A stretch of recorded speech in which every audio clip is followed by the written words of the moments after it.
The Get Better podcast is for entertainment purposes only. The opinions expressed are those of the participants. Please remember to gamble responsibly. I agree with you. How much fun would it be to Just get one. We get one horse. We just race them a couple times. Let's see how fast you go for a while. Worst case, we sell them. Here, go live on a farm now and have just a horseback life.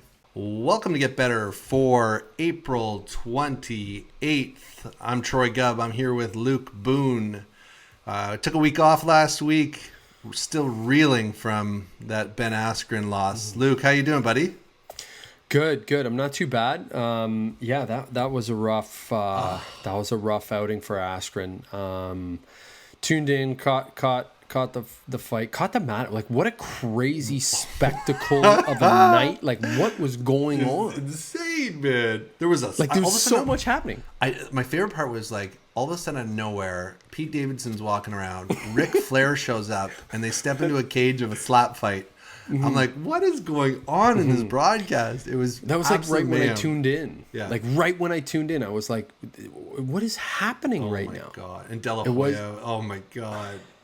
De La Hoya, it was like, I don't know what was wrong. Yeah, I don't know, man. Yeah. There was something wrong with De La Hoya. Yeah. I was listening. I was like, what's happening? Oh, it was such a weird, and it's funny because with like there were so many celebrities, so many people involved, like Snoop Dogg there the whole bit, and I was like, all at the same time, I was like, this feels incredibly amateur. I don't know why. It just felt like really, really like weird. Didn't feel like you know when you see like a UFC like main card event, like there's like a certain level of I don't even know what it is. It just like certain level of almost like class. Like it just felt really joke. Weird. And that UFC card this past weekend was phenomenal. Like just really good. One of the best I've ever seen too. So like going from that one week to this the next, what a difference in real sport. But man, like you couldn't turn away. It was insane. It's so true. You kind of got sucked into the madness. Poor man, did he not look awful? He's not a boxer, man. He's a wrestler. It was so funny. I listened to him after because I just like this guy so much, and it was about like they kept telling him keep his hands up. That was his move. Like he left that open because he would go attack when someone would go for that. But that's 10 years of that. Yeah, his instinct like gone. Muscle memory, one right? punch. Now it's forever remembered like that. But you know who was the big winner? I felt in that was Amy Askren. I don't know if you follow his wife and this way she was just so supportive after. Like you see them smiling like. He just loses this thing. It's humiliating. Her first comment was, what is your life about? Like, how is this your life? I got Bieber over here. We got Snoop Dogg here smoking weed. It's nuts. Yeah. It was crazy. Yeah. It was a crazy. The whole thing was really crazy. I know. I felt bad for Ben. I was like, he just looked off. Like, was he eating? Like, what was his diet leading up to? Was it just straight cheeseburgers? Yeah, like, he did not. Do you know how much weight he lost? He was huge. He was retired. He just had knee surgery. Yeah, this is him getting back in shape.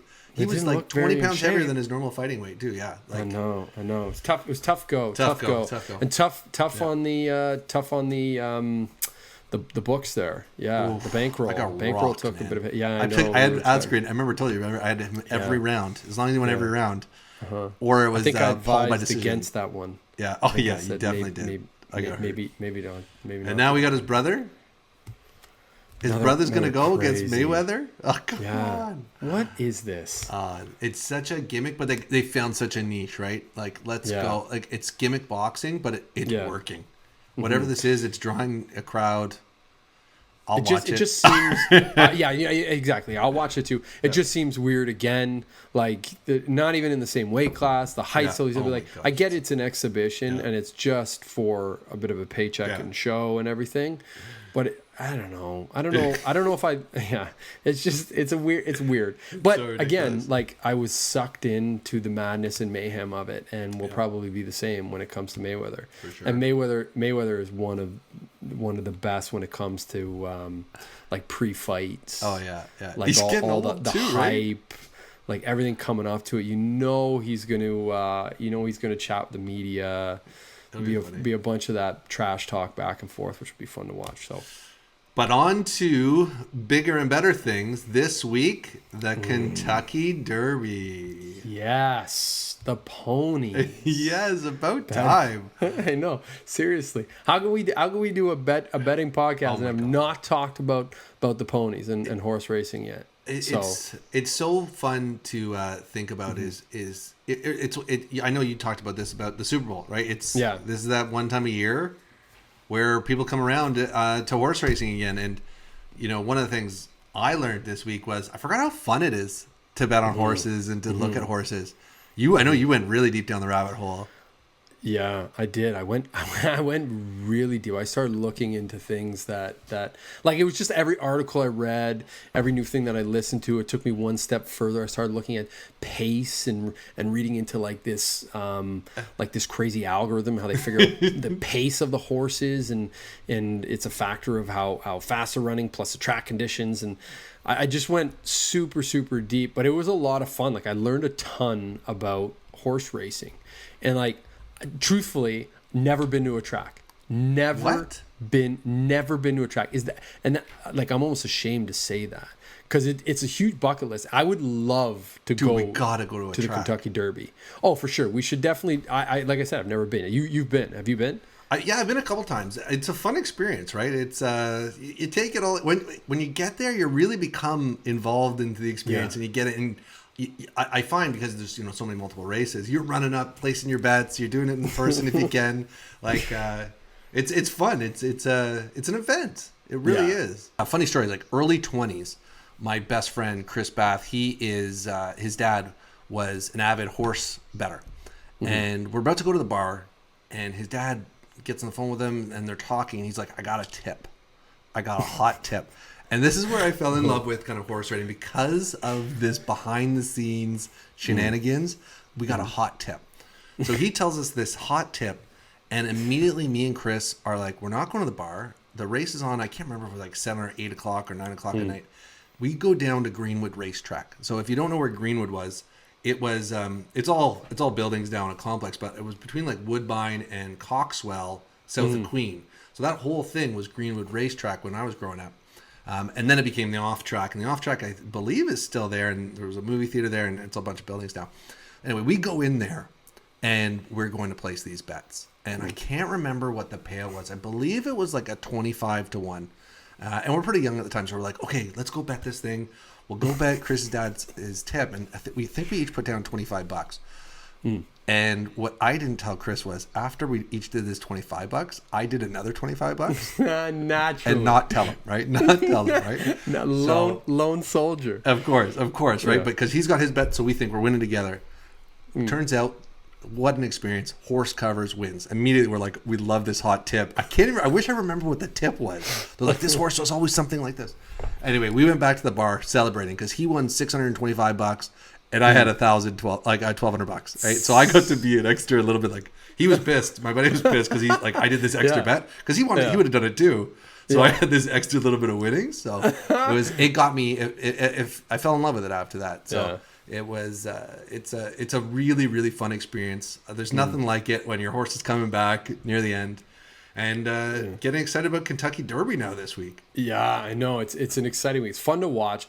It's super, like, big spectacle too, right? And when you think about it, like all the fanfare, the hats, the costumes, all that kind of stuff that goes into it, like people dressing up.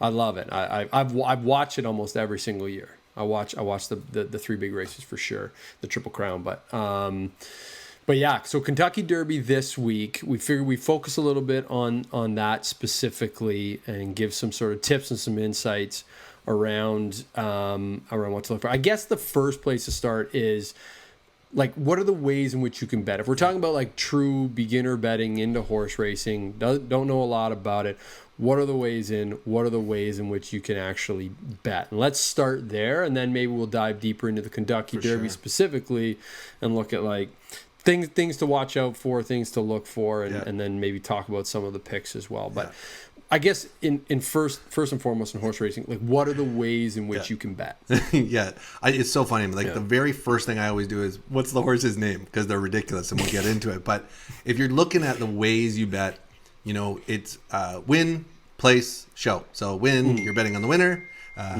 place, you're betting on them to come either first or second, and then show first, second, or third. So that's kind of like the first thing. That's what most people do. You kind of find your long shot. You pick that horse to win, place, or show. As a beginner, I remember always betting show because I just wanted to win something, and I had 3 slots for them to win. Obviously, the payout wasn't that great, but it was just a fun way to start. And then you get into the fun stuff. The exactors and trifectors, right? That's where you pick the 2 horses that are going to come first and second, and you pick them in order. So that's the exacta. Yep. Yeah. And so you're picking the first 2. Whoa. Yeah. Big phone drop there. You're picking that, but you also box them, right? So I like to box them, so you get it if they go in the other order. You win on either side of that. Right. And then trifecta, try 3, so you get betting first, second, third there, and then boxing those. The bet gets a little bit higher, but those are the funner bets. If you hit one of those, that's the real nice payday. Yeah, especially if the favorite isn't in one of those 3. Yeah, and that's always the tricky part. And I think one of the things to know when we're talking about horse betting, horse race betting in general is the thing about the Kentucky Derby is it's a massive field. You got 20 horses racing in one individual race. Yeah. So that's one place where you got to be careful not to get carried away. I think we were looking at a couple of different books and ways in which you can bet, and you can get sucked in pretty quick when you're looking at all these different horses and the odds, and you're reading into them, and you're looking a little bit more as to what they've done in historicals and all that kind of stuff. You can get roped in, and next thing you know, your bankroll is just decimated, and you've got way too much money riding on the Kentucky Derby through exactas and trifectas and win, place, and shows, and doing all these different methods of trying to hedge and cover. And so definitely bankroll management when it comes to horse racing. Like set that amount aside and say, this is what I'm going to bet on the Derby, and then go from there, because you can get roped in. It's fun when you start digging deep into the horses and looking at them, right? It's one of these things that you start to think when you see these videos of people watching the track,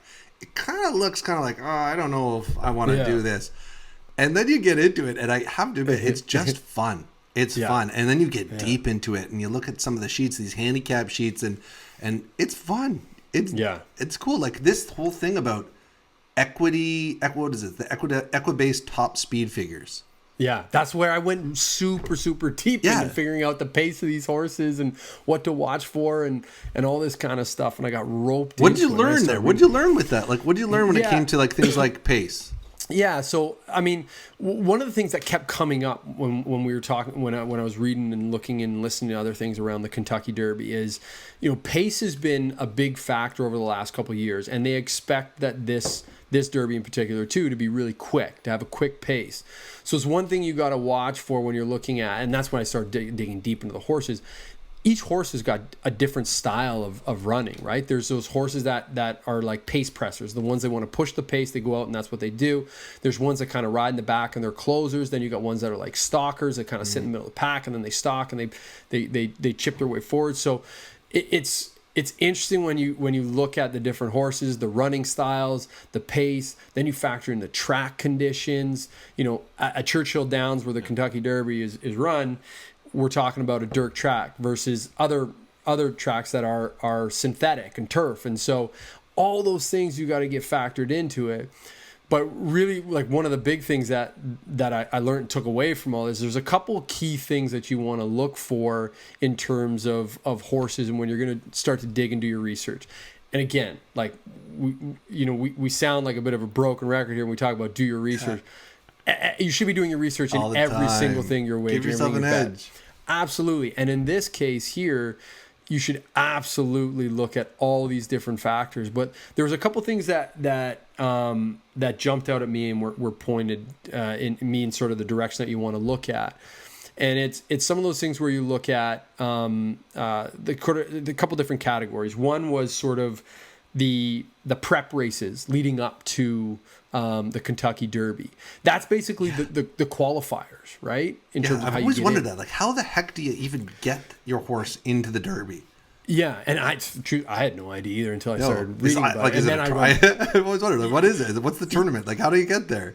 Well, and that's the thing, because I started the more I read about it, I was like, okay, I need to understand how this works, right? Like how a horse qualifies.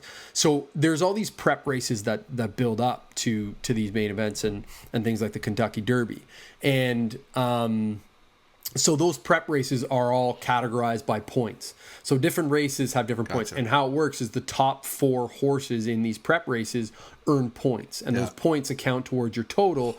And if you're in the top 20, you get into the Kentucky Derby, right? So some of these races have you can win, like the Arkansas, and I know there's what's the other one there? The Santa Anita Derby, the Wood Memorial, the Bluegrass. Those prep races are all worth 100 points if you win them. Yeah. It goes 140, 20, 10, right? So you win those races if you're one of those horses, and usually those fields are pretty deep if they're like more the premier races in terms of the prep. So if you have a horse that wins one of those 100-point races, that's a key watch out. Like you definitely want to keep your eye out for that. How fun would that life be to have a horse trying to work its way up the circuit? You know, like, okay, this is a big one. We're trying to get into the qualifier for the Derby. Like, oh man. We should buy a horse, man. How much do you think a horse would cost? A boatload of money. You know what for I meant? sure, like, a boatload of money. It's crazy how into the horse's parents they are. Like I've never seen like a sport where the parent is so important. Mm-hmm. It's almost listed beside every horse's name. It's like this is the son is his of dad. Yeah, the dad is of this person. Yeah. Breeding horses is like massive part of this. It's a huge business. Yeah, but I agree with you. How much fun would it be to just get one? We get one horse. We just race them a couple times. Worst case, we sell them. There, go live on a farm now and have just a horseback life. Yeah, that's cool. Again, let's see how fast you go for a while. Yeah, I feel like we might be able to afford a pony. No, we can't get a good one. Like I don't need, ancestor of Secretariat. I just give me like, like a horse on a farm up in Markham or something like that. And then I'll buy her colt. That's how much it's gonna be. Sell me your colt. Yeah. So that's the other thing I wondered too. I was like, I was thinking about training, right? Like how do they train the horses? Like I was trying to figure that out. Like, because when you think about it, you talk about like athletes, like sprinters, Olympic sprinters. There's technique and style to running, right? So your coach is there telling you like, no, this is what you need to do. Yeah. This is how you should be running. Your body should be moving this kind, like all that type of stuff. You can't talk to the horse. You can't tell the horse which way to run. Like, I don't know how it works. Yeah, like obviously they're going to sprint a lot, right? Yeah, that's your go-to. Let's do some wind sprints, horse. I feel like you're just building stamina. Yeah, but like, how do you build its muscles? Make them faster. Like you want, like if you're thinking of a natural athlete, you got to put on, like, do they throw like ankle weights on them or something like this? Like make them run, make them swim? Maybe. I would love to see how you build a horse's muscle outside of just running. Yeah. Like, it's true. What is Do they test? Do they test these horses? For sure. Steroids and all that I'm sure that, that's got to be a thing. Yeah. Has to. Yeah, I'm sure there's I guarantee there's probably some, if I were to Google horse scandal steroids, guaranteed something's popping up. There's way too much money on the line here to be testing like that. But it makes me wonder. I'm like, so what do? They just put them on the track and run them, make them faster, build up stamina. Like what? Do they stretch the horses? Like elongate the muscle? Okay, lie down, little horse. We're gonna put your left leg out here. Okay, good. There you go. Yeah, I don't know. It's fascinating. I could go. I tell you, this is what I love about horse racing. There's so much to it. I just want to get into it just for a little bit. It would be fun. I know, so true. So anyway, some of the other things to watch out for though. So back to what to watch out. So those 100-point races are key. Yeah. You got to look at that. So the winners of those 100-point races are certainly key because the fields are deep. So if they've won, they've raced against some pretty solid horses. The other things to look out for are, do they have an undefeated record? Undefeated record is crucial. So obviously the favorite in the Derby this year, which is Essential Quality, has an undefeated record. I think he's 5-0, right? Okay. So obviously that's why he's the heavy favorite. Yeah. At 2-1, you're not getting a lot of value on that. But yeah, so you look for undefeated. The other thing you want to look for is, we already talked a little about this, is do those horses like pace, right? Like pace is crucial. Are they a pace presser? Can they keep with the pace? That sort of thing. That's something else to watch out for. And then obviously there's the track and the conditions, and do they race on dirt? Have most of their wins come on dirt? Have they come on synthetic? Come on turf? So those are the kind of key things you want to watch out for when you're kind of looking through and doing your research a little bit. The other piece that I started thinking a lot about too was the post position. Yeah. Right? Like where they sit. That seems to be like a big thing. Like that horse, I can't remember the horse that's in the first position there. That's Known Agenda. Who's like a 6-1 favorite. Like they're a big favorite, but at apparently a massive disadvantage by being in that post position. But the interesting thing I did hear about is and maybe it's not typically in other races, the field is much smaller, right? Yeah. So where you sit within the post position isn't as big of a factor. So, that first post position in a race that has 8 horses is probably not that bad, because technically you're running a shorter distance around the track. There's a bit of an advantage there. But they say in the Kentucky Derby that first sort of post position is actually a disadvantage, because there's so many horses. They come out of the gates. If you get squished against the rail and you get blocked, you're screwed. You got no way out. So they actually say like that middle of the pack is kind of a better place to be when you're looking at the Derby. So that's another thing to look at and consider. You were saying there was a good position, right? There was a good position that has won a lot. Yeah, I again, like when I went so deep, I was looking at historicals. Like I think it was the 13th. Yeah. Yes. No, sorry. I think it was the was it the 13th post? I think the 13th post won last year. I want to say the 5th post has won 10 times. That was one of the bigger numbers. But I don't know. To me, like when I was digging through it, it does seem like a bit of a crapshoot. If you're too far out, like if you're sitting in that 1920 post spot, like our poor friend Soup and Sandwich, great handle for a horse. Love that. Like do you think they call him like? There's no way they call him Soup and Sandwich on the farm, right? No, it's like it's either Soups or Sandwich. Soups or Sandy. Sandy, come on. But like, wouldn't you like the thing? I just want Soup and Sandwich to be in the mix down the stretch, because I just want to hear the call. Yeah. Like I just want to hear the call. Like, here comes Soup and Sandwich. Like, you know what I mean? How great would that be, right? Like the names are maybe one of the best parts about horse racing as well. But I did hear, like, if you're in that far end of the post, you got a longer way to run. If you think about it, it makes sense. You're way out on the outside, and you got to cut all the way across. You're at a bit of a disadvantage there. So much to consider. But those are some of the key watch outs that I think I came across. Yeah, the one thing, weather, like that track condition right there, that one stuck out. Immediately I was like looking online, and it looked like it was going to rain, but it doesn't look like it's going to rain anymore. So I was looking at who's done well in rain races. I like this.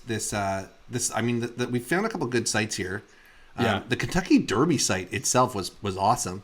The imagery, I got to see the look of the horses. I'm just trying to find the ones that look the strongest. I don't know what I'm looking for, right? I'm looking for the like that it factor in a horse. Covers a regular site for us was good, and then there was a great article you found that was written on Sports Illustrated. Sports Illustrated, yeah. And to see that was a really good article. I really like that Sports Illustrated one. That was a good one. It kind of broke down every horse, talked a bit about the pace, talked about the running style, things like that, which I thought was pretty good. But it's funny, you talk about like looking at the horse. I did come across like something to watch out for on the day of. Like when you're looking, if you're there, like if you're someone who's at the event and you're watching it, you know how they parade the horses around and you look at the horses and all that kind of stuff. So this one author, this one cat went deep into like what to watch for in the actual physical horse itself. And he was like, if that horse comes out and the ears are like perked up and his head is up and he's walking with confidence, it's a really good sign. The horse is focused at that point in time, like really focused. If they're having a particularly good hair day, like really nice shine to the coat. Come on. Dead serious. He said if the horse is having a good hair day, that's a positive sign. It means they're healthy. Wow. It means they're This they're is in that good hot shape. tip. This is the hot tip. Like where somebody's there and like, oh my gosh, you see the shine in this guy's mane. Yeah. Go place a bet. If you see another horse that's kind of like head down, it has a little bit of a sweat on. Yeah, like sad, like, or has like sweating a little bit. They said he's exerting himself too much with anxiety prior to the race. Like these are things to watch for. And he's like, you're gonna want to fade those horses. Yeah. You know, you're gonna look for those ones that are like looking healthy, muscular, healthy looking horses, confident with their head up and their ears perked. That's what you're looking for. Ready to go. That's the best bet right there. That's if you're there, you're at the event. That's what you're looking for. You see that horse walking out. Like looking on the morning of the race. If I could find that online somewhere, somebody that's just watching the horses, like soup and sandwich, looking tough, looking strong. I guarantee you right now, when you watch the Kentucky Derby on Saturday, and if you're watching the coverage early enough and they're parading those horses around, I guarantee you this will now be something you look at. You're going to see a horse that's like got a little pep in its step. Yeah, wasn't out partying in stalls with the other horses last night, talking about old stories from past races. And you're going to throw locked a little in, something good night's sleep. Yeah, you're going to throw a little something on that horse. Okay, let's talk about some picks. Let's talk about the horses themselves. Hold on, before we even do that, horse names in general. My favorite. Yeah. Like, there's some just beauty names out there. Fantastic. In this race alone. Yeah. We already talked a little bit about Soup and Sandwich. I love Soup and Sandwich as a name. Yeah. Like it really got me thinking about if I owned a horse, like what would I name it? Like Soup and Sandwich got me thinking like cheeseburger and fries. Yeah. Like you just like have all these crazy handles for it. But I think the cow. Key... cow. Just start naming other farm animals. Yeah. Like here comes cow down the stretch. Like it'd be so great. And cattle by a hair. Just ridiculous things that they have to call out, right? That's what I think you got to mess with the announcers, right? Yeah. So they're looking like horses, like you name your horse like always turns left or something like that. Like the horse is always going left. Or what was the other one I was thinking Get off my back. Get off my back. Stop hitting me. Stop hitting me. There we go. Here it comes. Stop hitting me down the stretch. Like I think that would be the best part about owning a horse. It's just finding a way to name that horse. Oh my gosh. Yeah. It'd be funny, man. Oh, it'd be so good. But there's a couple. We should just see about getting a horse. Maybe we could rent a horse for like a couple of years, put him in a couple of races, just to enjoy that experience, life experience, once in a lifetime. Yeah, man. Yeah. You only live once, man. Yeah. We let's buy a horse, name it something funny, throw it in some races, and see what happens. You honestly, Luke, you got to get to a game, to a race because it's a spectacle too. Like people dress up, the big hats. I wish I had like the very elegant hats. The big ones. I got one here. Hang on. Let's see. I got the this is we'll don this guy on Saturday for the Derby. Oh, this is perfect. We're gonna go this way cowboy here. Yeah. I don't know if it's a cowboy. I don't know what it is. But I don't know. Deep in the basement. It feels horsey. I kind of feel like Yosemite Sam here, like a little bit. Yeah. So it definitely goes with like the beard kind of. The beard, jean jacket. You got a good little vibe there. Yeah, I feel trendy. Like I'm ready. I'm ready for the Derby. Before we jump into the picks too, the other name that I wanted to call out, which I think is just a solid handle for a horse, is Hot Rod Charlie. Ooh, like what a great name. Great name for a horse, Hot Rod Charlie, and one that is actually rather quick, and could be a big pick at 8-1. I kind of like Hot Rod Charlie. Okay, so why don't we let's look at a couple picks here, and kind of how do you want to structure the picture? Do you want to look at what we think is like our pick to win? Like, are you going to place a couple trifectas? I think here's what's going to happen. Let's be honest. I'm going to do a few multiple bets here. This hat right now. No, that's good, man. You got to keep the hat. That's your horse hat, ridiculous right now. You got to lock in. Right. This is our horse picks. Got to get your horse hat out. Nobody can take me seriously with that hat on. You got to do it, man. Recommendations for picks. That's hilarious. Okay. They shouldn't be listening to us for horse picks anyway, but you went deep, and I did. Yeah. I think what we do is we throw a couple names out that we like, who we're looking at. Mm-hmm. I know the heavy favorite is 2-1, Essential Quality. Yeah. So betting on that one really doesn't do much for anybody. You're not going to get a lot of value. Yeah, if you're looking at an exacta or trifecta, you really don't want that one to come first. No. So you're kind of hoping that guy falls out of it. But yeah, I think maybe we throw out a couple names that we like and maybe make a ticket that you like. Okay. Yeah, sounds good.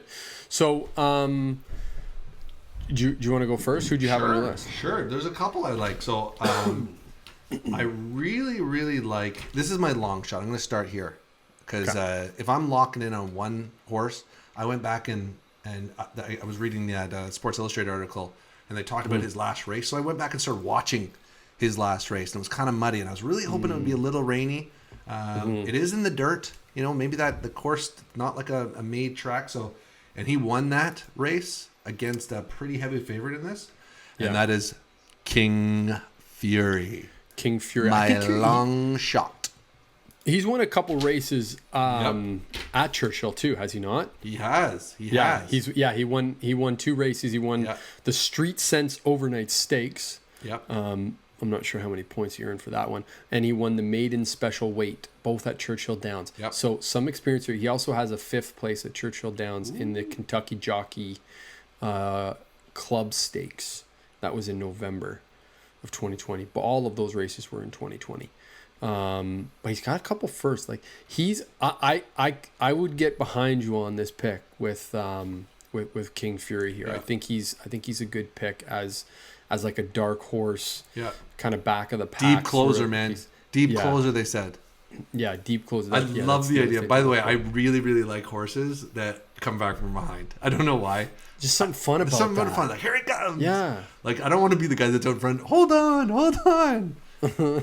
Yeah, I know exactly. It's much more fun when you see the horse come from behind and you're cheering and getting more excited as they're coming forward. Where are you looking long shot kind of wise? Yeah, long shot wise. Yeah, and maybe it's not like a deep long shot by any means. And it's one that when I was doing a bit of reading, I kind of like, again, I went deep into who the trainer was.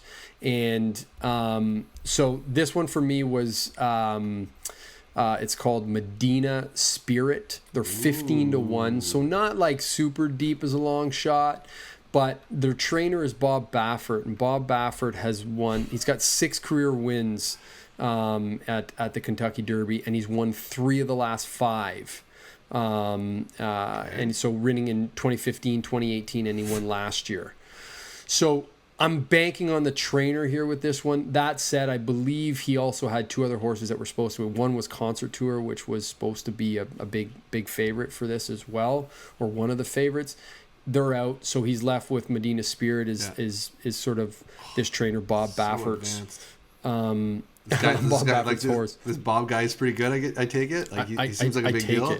Yeah, truthfully, I don't know much about him. To be honest with you. He's won a bunch of times, and he's won 3 in the last 5. This is his number 3 horse. Like this is, not even his top horse he's throwing in. What is this? Yeah, and it's still like 15-1. So post number's 8, not too bad. Yeah. The horse is a stalker in terms of the running style. I don't love the record at 2 and 3. That doesn't bode well, but maybe Bob Baffert's got a little bit of magic here, Bobby, and he can pull something out. So I kind of like that one just based on the experience of the trainer and what we're looking at. So that's kind of my long shot that I would look at. What do you got in terms of if I'm trying to make my ticket here? So I'm gonna bet a couple of these to win. So obviously I'm taking the King Fury one just for the nice payout there. I after reading about the horses, obviously the soup and sandwich just feels right just from a name standpoint. But 2 kind of jump out at me, and it was Rock Your World and Known Agenda. Now, Known Agenda was the one that is in the post position, right? Or the first spot there. Never great for a 20-horse race. Talk about, soup and sandwiched in. This guy would be absolutely blocked from going anywhere. And then Rock Your World. He was prefers to press the race. So this guy, he wants to be out there, out front. So we'll see. Again, I just chuckle every time. The son of Candy Ride. Like when in my life did I ever go, son of John Troy is this? It's just not something that ever happens. Yeah, I know. Yeah, it's so ridiculous. Why is this dad so important for him to be an athlete? Like Gretzky's kids didn't make the NHL. Come on. It's the genetics, I guess. Like this comes back to the work. True, actually. Individual work ethic of the horse. Not first and foremost, man. Individual work Does he ethic care? Does he have a heart? Does he have passion? Does he want to be there? I don't know. Or does the horse just really want to eat some oats and carrots and not let me do chill, this? Guys. Let me chill. Have you seen the Jerry Seinfeld bit on horse racing? Yes. It's so good. When he talks, it's so good. And he talks about, like, from the perspective of the horse. The horse is like, what are we doing? I was just here. Like, we I just ran as fast as I possibly could to get to this point. Right? Oh, man. Yeah, it's so good. If you haven't seen it, it's worth a watch. So who are you taking? Where are you going? Yeah, so I'm there with you on Rock Your World for a couple reasons. Yeah, they're 5-1. Mm-hmm. He's running out of the 15 post, and he's right next to Essential Quality. Ooh, right? Who's in 14. Yeah. So those horses running side by side, both of them are pace pressers. Yeah. That's where I think you're going to see the pace of this race is between those two horses. Basically, it's your 1 and 2 horse running side by side right in the middle of the pack. Yeah. So that's why I think you're going to see a fast race would be my guess. Again, I'm saying that not knowing a thing about horse racing. But that's just what I would assume based on what I've read here. So those two running side by side is really interesting to me. I love Hot Rod Charlie for the handle. Oh, yeah. I feel like he's going to struggle a little bit with the pace, to be honest with you. But he's one that's kind of showing up for me there a little bit. And then the only other one that I might sort of look at in terms of, I guess within being a bit of a favorite, man, there's a lot of long shots in this. Really, it comes down to like Known Agenda, Hot Rod Charlie, and then those two favorites in Essential Quality and Rock Your World. But like Highly Motivated was the other one that I've heard a bunch of really good things about. And he's got one win on dirt back in November in 2020, and he's got a third and a second there. So that's another one that I was kind of just him and hawing about and looking at. But probably if I'm going to focus anywhere, I'm going to look at Rock Your World. I really liked Known Agenda, and I'm just nervous about that post position in that first spot. So that's the only thing that makes me a little bit weary on that particular one. So Highly Motivated, though, that would be the other one. He's a pace presser from a horse. Yeah. He's got good pace in terms of speed. His record obviously is not the greatest at 2-2-1, but he's won a race and he's finished second and third in 2020. So he could be right there in the mix. Something to watch out for. And that one race that he had was on dirt, so I don't mind that. He's in post 17. He's a little far out there. But could be there down the stretch. All right, I'm going to give you, before we wrap this up, trivia question. I'm going to test your ability for 3 horse terms in 3 questions. If you can get 2 of these, I'll give you credit. Credit. First one. Mm-hmm. How long is a furlong? Oh, like in what though? I don't know. You pick. A furlong? You pick your measurement. You want to go like metric system? Go for it. In kilometers? How long is a furlong? How about in meters? In meters? Yeah. Oh, God. I don't know. I think a furlong in meters. Get within 25 meters. Tip. There's a little tip. Get within 25 meters. A furlong, I don't know. I have no idea. 20 meters. 201 meters is a furlong. 201 meters? Apparently. Is a furlong. Yeah. Again, I'm just trusting Google here. So, yeah, I'm going with that one. 201 meters. Question 2, Luke. Yeah. What does maiden mean in racing terms? Maiden. No clue. What would you think? Maiden. maiden. I honestly have no clue what maiden would mean in horse racing terms. So I originally thought it was like, I won't tell you because we'll run the next question, but it is a horse who has yet to win a race. Okay. Final question. 0 for 2. Yeah, no. You should be able to get this one, maybe. What is a mare? A mare? A mare. It's like the female horse or a male horse? No. Colt is a male horse. Yeah. Yeah. So the mare. I don't know what a mare is. a mare. I'm gonna give you half a point. A mare. It's got to be like the daughter or something like that. The daughter of a horse? I don't know. What is it? Yeah. It is a female horse aged 5 or older. I would have never known that. There you go. Horse terms. We'll do this again at the Belmont.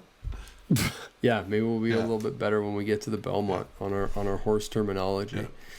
Well, interesting. That's it for this week. Thanks, everyone. Enjoy the race. Enjoy the ponies. And we will see you next week. Good luck, everyone.